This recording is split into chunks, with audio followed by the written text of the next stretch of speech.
Buenas tardes, mi nombre es Nelly Tovar Hernández, soy estudiante de psicología y hago parte del seminario de actualización en psicología social. Para la actividad que usted nos planteó, voy a realizar una exposición y mi tema va a ser violencia en Colombia. ¿Ya?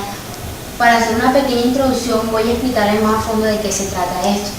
Inmediatamente identifiqué tres momentos importantes a la hora de hablar sobre violencia en Colombia y pues los señalé.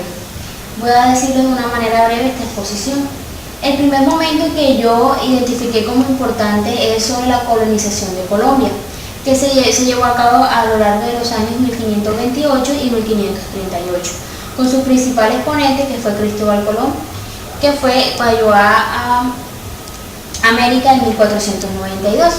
Ya sabemos cómo se realizó esta violencia con respecto a en esa época y pude identificar tres factores importantes a la hora, o tres factores que violentaron a nuestra comunidad americana. El primer factor fue, ellos utilizaron pequeños ejércitos para violentar y maltratar a los americanos en su entonces, en ese caso los colombianos, que fueron indígenas en su momento. El segundo factor fue la fundación de ciudades militares mediterráneas, el cual le permitía la exportación del oro o esos minerales ricos. Y el último fue la fundación de ciudades que les permitieron estabilizarse en el lugar donde colonizaron y impartir sus ideologías, sus creencias. En ese entonces era el catolicismo, como bien se sabe, subyugando y maltratando a la comunidad americana que se encontraba en ese momento, que eran los indígenas, que tenían sus ideologías, sus religiones, y no les permitieron que se los llevara a cabo con el maltrato y la violencia. Otro momento importante que considero que fue importante a la hora de hablar sobre violencia en Colombia fue la Guerra de los 1000 días. Como saben, la Guerra de los 1000 días se produjo por un enfrentamiento que hubo entre los liberales y los que en ese entonces gobernaban la nación. En su aspecto, se llevó a cabo en los años 1899 y 1902. Una parte importante de esto fue la violencia que se llevó por la devastación económica de la nación. Esto fue una consecuencia de esa violencia. A raíz de esa devastación económica de la nación, el país quedó tan endeudado que le tocó donar a Panamá, entonces ahí es donde se llevó a cabo la separación de Panamá. Eso fue una desventaja para nuestro pueblo colombiano. Y otro factor importante es que más de 100 millones de muertos se llevó a cabo en esta Guerra de los 1000 días, que como sabemos pues fue una guerra bastante violenta y fue un cambio radical para el país. Y por último, el otro momento que me parece bastante importante frente a la violencia en Colombia es algo sobre el conflicto armado en Colombia, que tuvo sus inicios a partir de aproximadamente los años de 1958, que hasta entonces se mantiene. Uno de sus principales aspectos violentos fue el desplazamiento de más de 2 millones de personas en la nación. Se vieron lo que es la extrema pobreza, los índices de Gini, que es el índice de desigualdad, y los gastos sociales disminuyeron y los gastos militares aumentaron. Es decir, ya el pueblo colombiano o los gobernantes de Colombia ya no invertían en educación, en salud, en los bienes comunes, sino que esas inversiones se van para los gastos militares, provocando pues la extrema pobreza, la desigualdad, las injusticias y todo este subdesarrollo que llevamos aquí el país, que bueno, hasta el momento lo continuamos viendo. Bueno, ya hablado sobre la violencia en Colombia, pude identificar los principales perjudicados en este aspecto, y los principales que conocemos son los niños. A raíz de esto, los niños han sido maltratados, no se les conocen sus derechos, muchas instituciones no hacen cumplir. ¿Listo? El segundo perjudicado son las mujeres. Se han visto lo que es el maltrato contra la mujer por medio del machismo y esas ideologías baratas que nos enseñan desde el hogar y desde las escuelas. Podemos también presenciar los campesinos como también perjudicados de esta violencia, porque ellos son los principales o los que están en zona roja con respecto a la violencia del conflicto armado. y tenemos las comunidades rurales y el progreso del país también se ve afectado con respecto a eso, porque no solo los niños y las mujeres, sino también los jóvenes que nos estamos educando, que no nos invierten en la educación o no dan una educación barata. En general, pude concluir que los principales perjudicados son los colombianos, en general, porque hay que tener un compromiso patriótico y todos los colombianos nos perjudican, estando en el interior o en el exterior del país. ¿Pero por qué sucede esto? Yo me planteé esta pregunta. Yo saqué la siguiente conclusión, de que esto sucede por la sumatoria de la mala administración del país, es decir, de los gobernantes, junto a la ignorancia por parte del pueblo, que de una u otra manera hay pueblos o comunidades que no les llega la información adecuada, o el mismo país encargado de no llevársela. Entonces, esto con la sumatoria lo que genera violencia, ¿ya? Porque el pueblo no toma excelentes decisiones, todavía no tiene ese discernimiento para tomarlo. Mi propuesta principal, yo la llevé a cabo, hay que tomar en cuenta lo que es la disonancia cognitiva.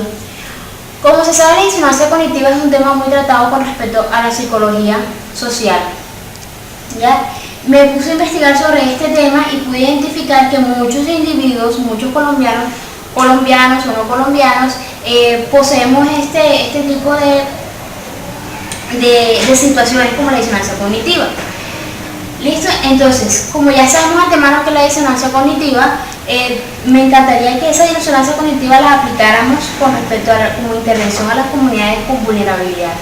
Sabemos que la disonancia cognitiva se basa más que todo en esa incongruencia psíquica que tiene el individuo, es decir, el cual piensa algo, pero sus pensamientos no van conforme a sus acciones. Eso conlleva a la doble moral que se vive en nuestro país, es decir, la justicia tiene una ideología, una manera de pensar, una manera de relatar los hechos, pero a la hora de poner en práctica esos conocimientos o esas leyes no las llevamos a cabo por esa misma disonancia cognitiva. No hay una correlación de lo que pensamos a lo que hacemos, llevando al ser humano a ese malestar psíquico. Entonces, ¿qué nos habla la teoría de la disonancia cognitiva? De que el individuo, para evitar esta disonancia cognitiva, lo que hace es o alejarse de la información o tratar de llevarla a cabo. Entonces, me gustaría que habláramos, sobre todo, practicáramos y lleváramos a cabo lo que es la disonancia cognitiva en la intervención a las comunidades con vulnerabilidad. Es decir, en esas partes lo que son los campesinos, esas partes donde hay zonas rojas por el conflicto armado. Es decir, que esas personas que tengan esas ideologías, esas maneras de pensar o esa moralidad las lleven a cabo. No digan una cosa o piensen una cosa y hagan la otra, ¿ya? Simplemente por el bien común o porque me tocó hacerlo. Esa es una de las justificaciones de estos individuos. Aparte, también llevarlos a poblaciones vulnerables en el sentido donde hay barrios o ciudades donde la violencia es bastante alta, sobre todo en las comunas, o existen unas comunas donde la violencia, lo que es el vandalismo, las bacrims y todo este tipo de comunidades pequeñas violentas se tienen apoderado, que ellos utilizan este tipo de situaciones o este tipo de pensamientos para justificar sus actos. Mi otra propuesta sería hablar sobre la disonancia cognitiva en las escuelas, capacitando a los docentes para que traten este tipo, sobre todo a la hora de que el niño o el adolescente esté generando sus ideas, su posición crítica frente a la problemática o frente a las problemáticas que tiene Colombia. Entonces, no solo decirle al niño qué debe hacer o qué es lo correcto hacer, sino permitirle que él pueda realizar una disonancia cognitiva estable para que él no solo lo piense, sino también lo actúe. Esto con respecto a lo que piense. Otra parte importante sería más programas educativos a las poblaciones pequeñas donde la información no llega con claridad. Esos programas o esos barrios, pueblos muy alejados de la comunidad, de las ciudades sobre todo, que la comunicación no se ve establecida o no está en bastante proporción, también son muy fáciles de manipular. Entonces, digamos que ellos tienen una cultura, pero llevan otros grupos armados o otros grupos que tienen otras ideologías y los confunden. Entonces, llevándolos a hacer cosas que permitan la incongruencia de lo que piensan con lo que hacen. Otra parte sería importante permitir trabajar este tema en las universidades en todo el país. Sabemos que los estudiantes o los futuros profesionales, digamos, le dan una raíz, una rama, cómo seguir su profesión, cómo llevarla a cabo. Sin embargo, muchos de estos estudiantes o futuros profesionales se dejan influenciar por la corrupción o los malos ejemplos que tienen de ciertos gobernantes. Entonces hay que trabajar bastante en la disonancia cognitiva para que estos jóvenes futuros profesionales no caigan en manos de la corrupción y puedan llevar a cabo libremente y honestamente su profesión. Y la última sería trabajar las disonancias cognitivas en individuos o grupos afectados por la violencia. Sabemos que los desmovilizados o aquellos niños maltratados, mujeres violentadas o desplazados tienen esta incongruencia psíquica con respecto a lo que creen, lo que hacen y lo que esperan y lo que ven. ¿Listo? Entonces hay que trabajar un poco sobre la disonancia cognitiva con estas comunidades, importante para restablecerlo, restituirlo en la sociedad y poder llevar un país con más sabiduría y sano. Todo esto me lleva a que la disonancia cognitiva es un punto clave para disminuir la violencia en Colombia. No solo basta realizar proyectos o fundaciones, sino también trabajar en la psiquis, en el individuo que ha sido violentado, porque digamos que ciertas comunidades no tuvimos la oportunidad de darle frente a la violencia como tal, pero sí venimos con una generación violenta. Entonces el principal paso es romper la cadena de violencia. Bueno, en general mi propuesta principal radica en la educación. Ella es la única que puede permitir al pueblo colombiano destruir la cadena de violencia y trabajar por una Colombia más libre. Y por último me gustaría citar a Nelson Mandela, que dice que la educación es el arma más poderosa que puedes usar para cambiar el mundo. La educación es el principal, es la raíz y el núcleo para transformar el mundo y en su caso Colombia. Entonces hay que empezar trabajando con la disonancia cognitiva desde las escuelas, desde los hogares, desde comunidades que puedan ser núcleos para que se pueda esparcir esta teoría o esta práctica psicosocial. Gracias.